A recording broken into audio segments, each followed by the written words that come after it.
राम राम मंडळी. कलम 302 या आपल्या मराठी चॅनलमध्ये आपलं स्वागत आहे.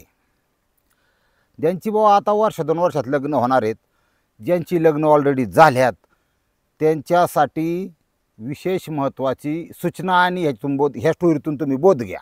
लक्षात घ्या, काचचं काही भांडं घेतलं ना की त्याच्यावर लिहिलेलं असतं हँडल विथ केअरफुली. याचा अर्थ कसा?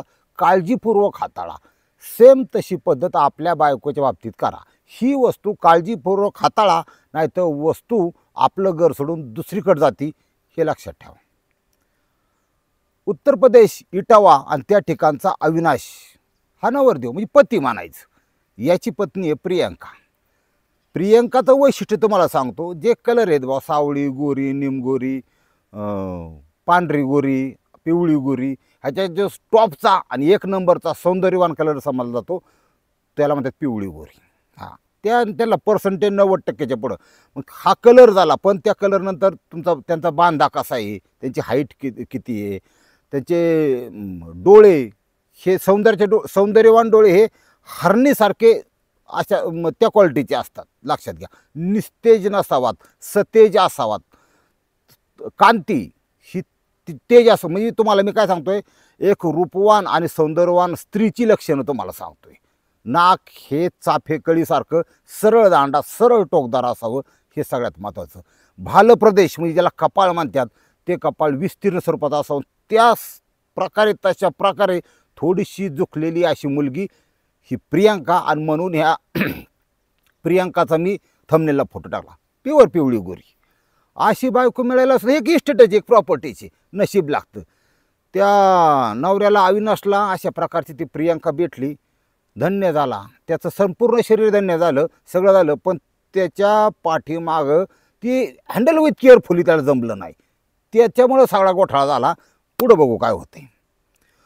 आता जो अविनाश आहे ना, त्यांनी एक 4-5 लाख रुपये कर्जाने काढून एक हॉटेल चालू केलं होतं. तिथं थंड कोल्ड्रिंक, नाश्त्याचे पदार्थ, 1-2 वेटर सगळं. पण आता कसं होतं, हॉटेलचा एक व्यवसाय असा आहे, चालला तर त्या माणसाला 10 मजली बिल्डिंग बांधून देऊ शकतो, आणि नाही चालला तर 10व्या बिल्डिंगवरून उडी मारायला सुद्धा लावू शकतो. ही अवघड आहे. तुम्ही बघा आता रस्त्याकडे आणि महाराष्ट्रीयन माणसाची लय हॉटेल कमी सक्सेस होतात. याचं कारण म्हणजे त्यांचा मार्केटचा अभ्यास करत नाहीत. आपली लोक बापख्यात लय जातात. एकदम स्टायलिश पाहिजे, सुंदर पाहिजे, गार्डन पाहिजे, लाखलफडी पाहिजे. पण रेटचा विचार जिथं येतो ना, कुणीही हॉटेल टाका, मी सांगतो ती ट्रिक वापरा, 100% चालणार. ना फना तत्वावर तुम्ही 6 महिने हॉटेल चालून बघा बरं. हां, 40 रुपयाचा 1 किलो मैद्याच्यात 25 रोट्या तयार होत्यात, त्यात 250 रुपये तयार होतात. कशाला रोटी तुझी 15 रुपयाला, 20 रुपयाला ठेव ना, 5 रुपयाला रोटी. काय मरतो का 5 रुपयाला ठेवली म्हणून? लगेच मोठे गेले की काम फसतंय. जाण्याबरोबर द्या, तुम्हाला ते आतलं कळायचं नाही. ह्या अविनाशनी जे हॉटेल टाकलं, चांगलं म्हणजे चौकात टाकलं रहदारीचं, एवढं काय ते चलत नव्हतं. आणि समजा चाललं थोडंफार, सगळ्यांचं पगार पाणी, लाईट बिल, वीज सगळं जाऊन, त्या इमारतीचं भाडं जाऊन, जे पैसे राहायचे त्यातले बरेचसे पैसे, हप्ता ते काही चुकत नाही. हप्ता 12 तुम्हाला माहिती, महिना पाटकुनी संपतो. आणि दुसऱ्याकडून येणं असून द्या, जाता आठवडा जात नाही तर महिना कवा जाईन, अशी परिस्थिती आपली. ह्या अविनाशनी त्या हॉटेलमध्ये जी गुंतवणूक केली होती, त्याच्यासाठी तो त्याच्या डोक्यात थोडी, आणि कर्ज असल्यावर माणसाचं लक्ष थोडं असं वळतं. लक्षात ठेवा, एवढी देखणी, रूपवान, सुंदर स्त्री करत असताना थोडासा त्याचाही आहे प्रॉब्लेम. नाही म्हणजे चूक काय संपूर्ण त्या बाईची जी असं नाही, त्याचं लक्ष थोडं दुर्लक्षित झालं. तर हॉटेलवर जास्त लक्ष, त्याचा विचार जास्त अशा ह्याच्यामध्ये. आणि लग्नाला एक 5-6 महिने झाले, 8 महिने झाले, ती बायको घरी आपली. त्यांचं घर कसं तर 4 मजली बिल्डिंग होती. त्याच्यातला जो 3रा माळा जे आहे, त्या 3ऱ्या माळ्यावर तो राहायला, आणि त्याच्या शेजारी त्याचा शेजारी राहायला. आता शेजारी हा या स्टोरीतलं मेन पात्र आहे. ते शेजारी आहे महसूल विभागामध्ये संदीप कौर नावाचा शेजारी राहतो. विवाहित पोऱ्या. आणि महसूल विभाग तुम्हाला माहिती आहे, पगार तर काटून असतोच, पण टेबलाखालची पाकिटं, नुसतं ह्या घराची फाळणी दे बाबा, ती चुलत्यांनी लाटलाटी केली, त्यांनी घरचं नाव घेतलं, त्यांनी कब्जा केला आहे, ते कागदपत्र काढायला सेतूला माणूस गेला. सेतू म्हणजे तुम्हाला माहीत असतं ना, महसूल विभागात संबंधित लोकांना विभाग असतात असे. तिथून नकाशा, तुमचा फेरफार 7-12, त्याचं ते आपलं जागेचा नकाशा, भूमी अभिलेखची कागदपत्र ही काढायला जे माणसं शिपाई असतात ना, यांची लई चंगळ. हां, आमच्या शिरूर तालुक्यात तर तुम्हाला सांगतो 5 वर्षात कमीत कमी 3 ते 4 जण अँटी करप्शननी कामाला लावली, काढून टाकली. असला विभाग आहे खतरनाक. आणि तो शिपाई जो होता तिथं लागलेला, त्याचं नाव आहे संदीप कौर. तो लागला बी कामाला, ती शेजारी राहायला बी आला. आणि पोरगा म्हणजे असा आता 24 वर्षाचा पोरगा, पण राहणीमान लय खतरनाक. त्याचं राहणीमान तुम्हाला सांगतात 5-50 हजार रुपये पगार असन, टेबलाखालची वेगळेच. त्याच्याकडं नवी कोरी आल्टो होती. हा सोपं नाही. आता म्हणजे आपल्या भागात मर्सिडीज शिवाय लोक वापरत नाही, किंवा आमचा जो भाग आहे तिथं फॉर्च्युनरचं न्यायचं फार वेळ, मोठ्या गाड्या वापरायचं. तिथं आल्टोच्या नाही नादाला लागत नाही, 2 वर्ष थांबव म्हणतात, पण कमीत कमी I-20 घेऊ असा प्रकार आहे इकडं. पण जे त्या भागावर डिफेंड असतं तिकडं त्या इटावा तर उत्तर प्रदेशमध्ये एखाद्याला इंडिका जरी असेल, DLS इंडिका, तिथं लय हायफाय सांभाळलं जातं. कारण तिथं गव्हाणच नाहीत, गरीब माणसं आहे जरा. त्या इंडिकामध्ये इथं जत्रत फुगं ऐकतात लोक. ही इंडिकाची एवढी कॅपॅसिटी खराब झाली. हात मी बंगारवरला ऐकली अक्षर, तुम्हाला तर काय आता नको सांगायला, माझ्याकडे होती. आता ह्या घटनेमध्ये नेमका विषय काय झाला बघून, हा जो संदीप कौर हा राहायला आल्याबरोबर ह्याच्याकडं रेमंड कंपनीचे सगळे आलमारी भरलेले कपड्याने, ड्रेस घालायचा भारी हायफाय, गड्याळी एक लय चैनी माणूस होता. त्याच्याकडं सगळं अवेलेबल होतं, चैनी गळ्यात सोन्याच्या. आणि रिटर्न येताना 5 वाजता येताना हमेशा त्या पिशवीत काहीतरी ते श्रीखंडच आणणार, कुठं काय चिकनच आणणार, कुठं बाहेरूनच जेवण. आणि एकटा जेव सदाशिव, त्याला काय. आणि कसं असतं समजा रोजचे 500 नाही 1000 जरी मिळाले रोजचे, महिना 30,000 होत्यात, वरून पगार 50,000 रुपये. लय अवघड आहे त्याला पैशाचं. काय काही लोक जगात तुम्हाला खोटं वाटतं, खरंच असे आहेत. आता पाठीमागं दिवाळी गेली, बरं झालं दिवाळीत काहींची चांगली गेली, काहींची वाईट गेली. पण ज्याची गरिबाची दिवाळी त्याला असा प्रश्न असतो की बाबा कपडे दागिने ह्याला जी 5-7 हजार रुपये लागणार आहेत, मोठा प्रश्न. गरिबाचं लय अवघड. तसं ह्याला पैशाचं काय करावं हा प्रश्न. अशी बी लोक आहेत. पैशाचं काय करावं हे कळना त्याला. त्याच्याकडं सगळं काही होतं, पण त्याच्याकडं तो स्वतः एक बाजीराव होता, त्याच्याकडे मास्तानी नव्हती. आणि त्याचं अंतर्मन मास्तानी देशात होतं. काही ची चॉईस लय खतरनाक राहते. तुम्हाला सांगतो, तुम्हाला सांगून पाठणार नाही. काही लोक ही स्पेशलच नादी लागणार, ती अजिबात दुसरीकडे डोकून सुद्धा बघत नाहीत. त्यांना पुंगास वास येतो, त्यांना गाण आंबूस वास येतो बाकीच्यांचा. त्यांना कसं लागतं, स्पेशल लागतं. त्यासाठी किती पैसा घालवायची त्यांची तयारी असते. हा जो संदीप कौर यांनी ती हिरली बा. म्हणला जिसे ढूंढ रहा था मैं उत्तर प्रदेश की गली गली, वो मेरे बाजू में बगल में मिली. झाला खुश. म्हणला पिवळी गोरी प्रत्यक्षात दर्शन. म्हणला नाही नाही नाही नाही नाही, आता म्हणला कसं आहे, जुळते का बघायला पाहिजे. जुळलं तर जुळलं. आणि मग त्यांनी मोबाईल उघडला, गुगल चेक केला, ॲस्ट्रॉलॉजी असा विषय तुम्हाला इसकटून सांगू का, म्हणजे ज्योतिषशास्त्र. माझ्या राशीला काय कुठं योग आहे का, धन सापडणे का, खजिन सापडणे का, बघायला सुरुवात केली त्यांनी. खुश झालं ते मारणाचं बघून. त्यांनी ते बघितलं. आणि मग थोडंसं ती बघायची कोण आहे, काय आहे, कसं आहे. आणि मग हा काय करायचा, सकाळच्या पारी 10 वाजता जर कामाला गेला तर दुपारच्या टायमाला त्याला 2 वाजता सुट्टी व्हायची, 2 ते 3 वाजेपर्यंत. त्या तासाभरात तो घरी जेवायला यायचा. यांची ओळख पाडून घेतली. शेजारी म्हणल्यावर काय.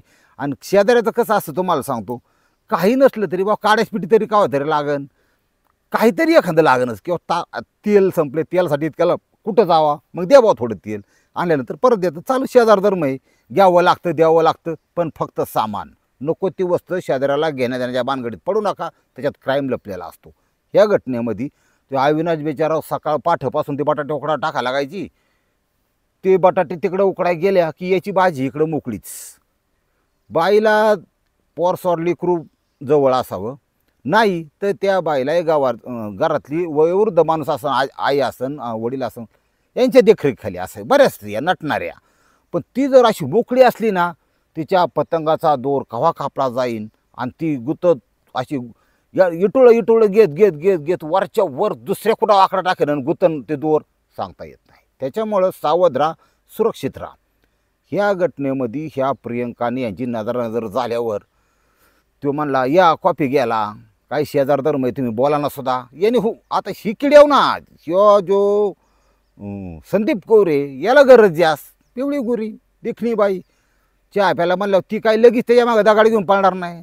भया एवढा श्रीमंत कारमधून फिरणारा माणूस. आणि बायांचं कसं असतं बऱ्याच, तुम्हाला सांगतो काही चांगलं आहेत त्यांचा विषय नाही, पण जे भांगार आहेत ना त्यांचं दुसऱ्याच्या प्रॉपर्टीवर लय ध्यान असतं. तिचे स्वतःची स्वप्न असतात, ती काय बोलून दाखवत नाही. ती फक्त आशेव जगत असती की माझा नवरा एक दिवस श्रीमंत होईन आणि मग मला दागिनं करीन, मी बी कारमध्ये फिरन, मी असा पट्टा बिट्टा घालीन, इकडून एक सोन्याचा भारी लक्झरी ज्वेलरी घालीन, लिपस्टिक लावीन आणि लग्नाला जाईन, ही तिची स्वप्न फक्त. पण जेव्हा ती स्वप्नातून उठती तेव्हा डास चावत असतात. एसी तर सोडून द्या, पंखासुद्धा घरात नसतो. अशी परिस्थिती स्वप्न बघणाराची. हिला मोठ्या म्हणजे मोठ्या श्रीमंत माणसाच्या पुढं करायची सवय असती. ही आली, करा कॉफीज, मला पण करा, तुम्हाला पण करा, बरं चाललं आहे का, हा तुमची लव्ह मॅरेज आहे का अरेंज मॅरेज आहे. आता ह्या बाईला एवढं कळायला पाहिजे, ह्याच्यातून लक्षात घ्या. ह्याच्याकडून शिकण्यासारखं असं आहे, काय कारण आहे चौकशी करायची म्हणतो. आता त्या बाईने म्हणायला पाहिजे, बाबा तू शेजारी राहतो, सरकारी कर्मचारी आहे, पैशावाला आहे, तू कोण आहे, तुला कुणी काढलेला आहे, तुला कसा वाढलेला आहे, हे काही मला माहिती नाही, किंवा तू अज्ञान व्यक्ती आहे, तू फक्त शेजारी राहिला एवढाच विषय आहे.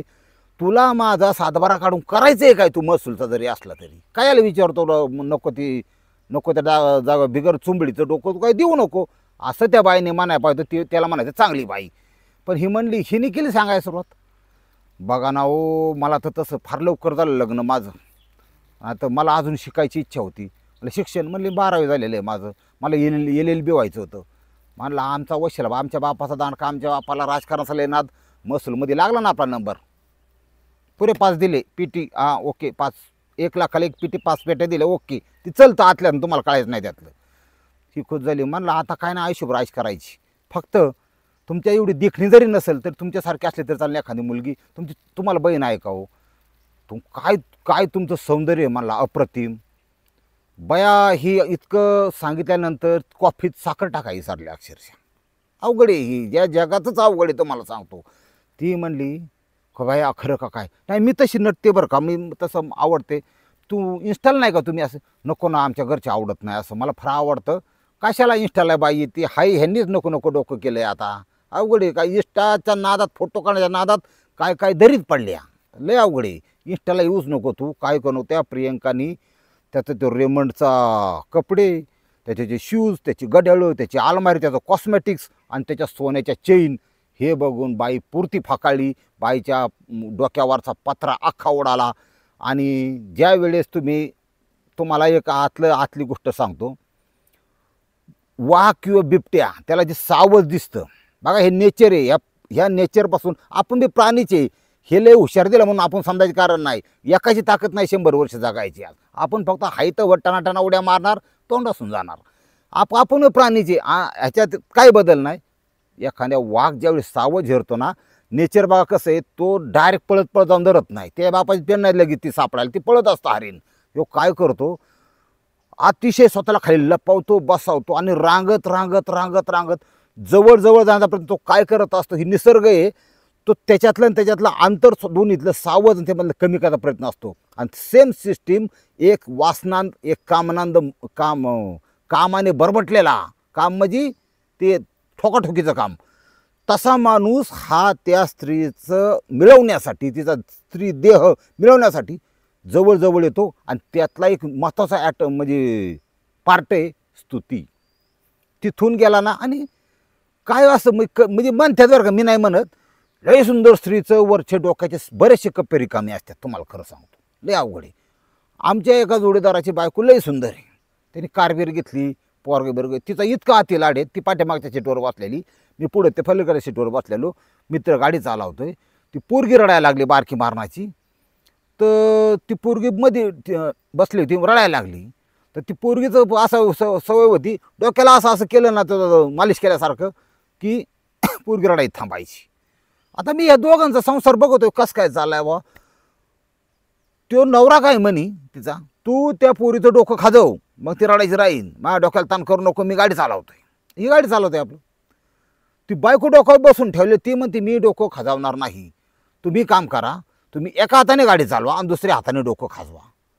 ही दुनिया आहे 2024ची भाऊ. त्यामुळे तुम्हाला लग्न करायचं असेल ना, मी बरेचसे एपिसोड ह्या नवीन पोरं फसलीच नाही बायको निवडताना ह्या संदर्भात बनवणार आहे. आम्ही ते सगळ्यात तुम्हाला आतल्या टेक्निकच देऊन टाकतो, माथे जाऊन तिकडे सांगत नाही हो कोण. लय बामठं जग निघालंय. आणि एखादा पोर हाय, त्याचं वय कमी आहे, नॉलेज कमी आहे, पोरांना एकदा गुतला ना, नाही, तो म्हणजे जे लग्नाचा दुपट्टा आहे त्यांनी ती फाशी घ्यायची पाळायची त्याला, अशी परिस्थिती तयार होती. नंतर कायदा कानून बेकार कानून झाला आहे.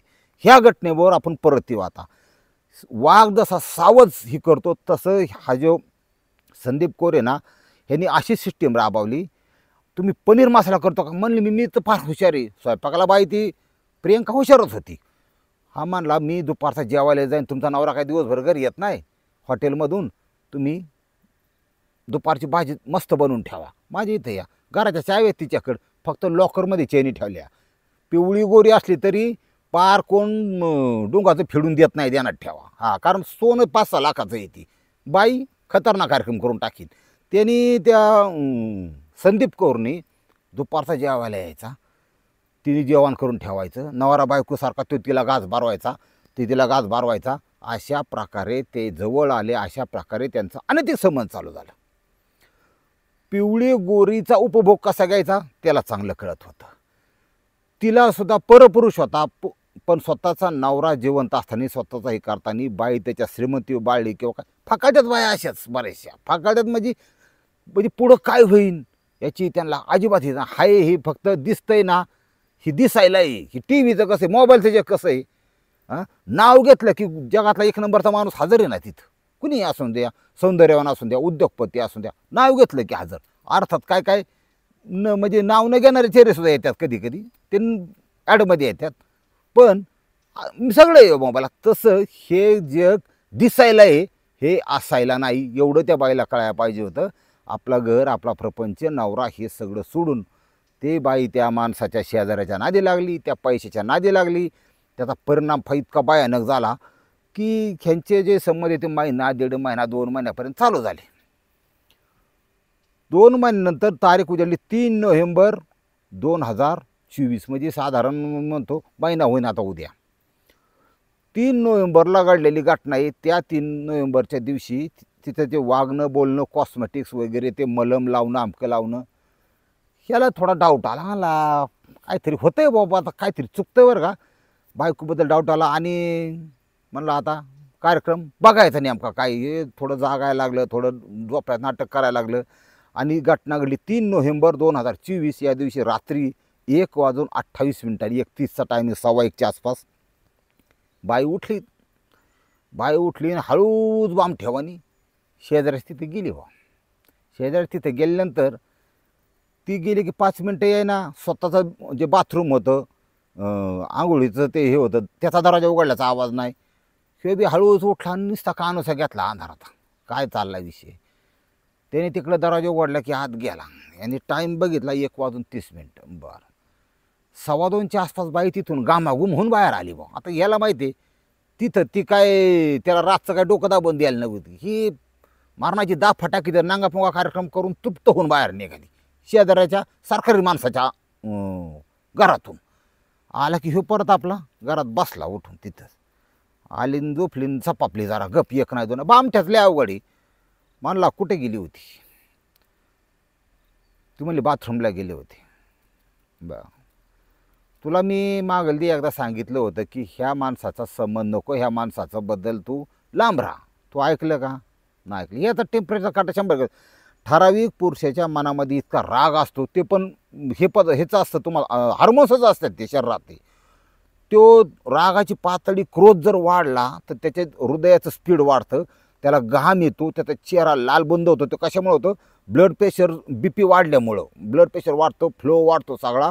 इतका राग येतो. आणि त्या क्रोधात कायदा, कानून, पोलीस, माझं काय, तुझं काय, माझं आयुष्य, माझी संपत्ती, माझी नोकरी, सगळ्याचा विसर पडतो. आणि टार्गेट एकच असतं की ज्याच्याबद्दल राग आहे ना त्याचं काय करू आता.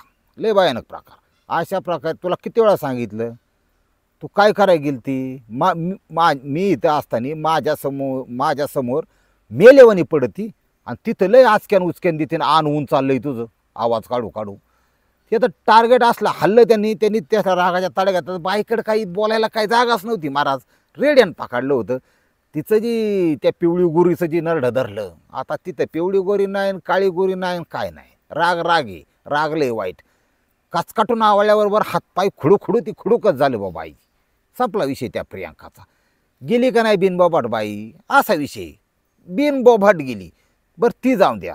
यांनी नंतर मोबाईल घेतला, त्या मोबाईलमध्ये डायरेक्ट पुढं हे टाकलं, व्हिडिओ चालू केला आणि सांगितलं की माझा शेजाऱ्याशी हिचे अनैतिक संबंध असल्यामुळं, मी याला एकदा समज देऊन ही बायकोनं ऐकल्यामुळं मी हिचा गळा दाबून खून करत आहे. माझ्या याच्याबद्दल कोणालाही दोषी धरू नये असं ते पोलीस स्टेशन सांगून ठेवलं आणि ते फोन खिशात ठेवला. त्याचा तो लॉक बिक असतो तो काढून टाकला, म्हणजे कोणालाही बघताय म्हणून. तिथून ज्या अविनाश हॉटेलवाला जे उठला होता, जे त्यांना पैसे देऊन का ना, पण जे 100-500 लोकांना रोज अन्न द्यायचा किंवा हॉटेलच्या व्यवसायातून अन्न देणं हे सुद्धा फार चांगली गोष्ट आहे. आत्मा तृप्त होतो त्यांचा. अनेकाचं अन्नाची पोटा पाण्याची भूक भागवणारा माणूस तिसऱ्या मजल्याहून 4थ्या मजल्याच्या टेरेसवर गेला आणि तिथून त्यांनी स्वतःला खाली उडी मारली. डोक्यावर पडल्यावर तुम्हाला ते डांबरी सिमेंट हे आता जे बनवलं आहे ना, फार भयंकर मार. त्याला कवटीला तडा गेला, जागची जागा होती, खलास झालं.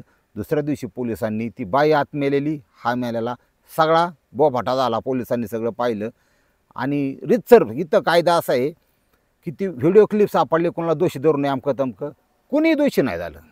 सरकारी कर्मचाऱ्यांनी पिवडी गुरी केली, काय झांद्या मरू दे, यांनी डोकं नाही लावलं, याच्या काय लावू संबंधच नव्हता. याने आपलं बाड बिस्तार तिथलचा उचलला, दुसरे ठिकाण टाकला आणि दुसऱ्या पिवळी गुरीच्या शोधात. असं असतं लोकांचं, कुणा वाचून काहीच राहत नाही. पण आपल्याला फक्त वाटतं हा माझा आणि तो माझा, ह्या जगात स्वतःचं तुमचं असं काहीच नाही. आणि अनैतिक संबंधात गुरफटले आहेत ना, यांना ध्यानात ठेवा की तुम्हाला जास्त लय तुम्ही खुश होताय आता, पण ध्यानात ठेवा तुम्ही कशाच्या कचाट्यात नाही सापडले तसे पण तुम्हाला ते यमाचे दूत हे शोधत आहेत. फक्त तुम्ही सापडला नाही अजून. ज्या दिवशी त्यांच्या नजरेत पडतान कुठल्या तरी एक निमित्त मागं ठेवून तुम्हाला उचललं जाईल, एवढं मी खात्रीन देतो. त्यामुळं अनैतिक संबंधापासून लांब राहा. जीवन फार सुंदर आहे, त्याचा आनंद घ्या, आस्वाद घ्या. आणि आपल्या बायकोशी गद्दारी करू नका किंवा बायकोने आपल्या नवऱ्याशी गद्दारी करू नका. एवढं केलं ना तरी आमच्या बोंबाल्याचं सार्थक झालं. असा विषय. रामकृष्ण हरी माऊली.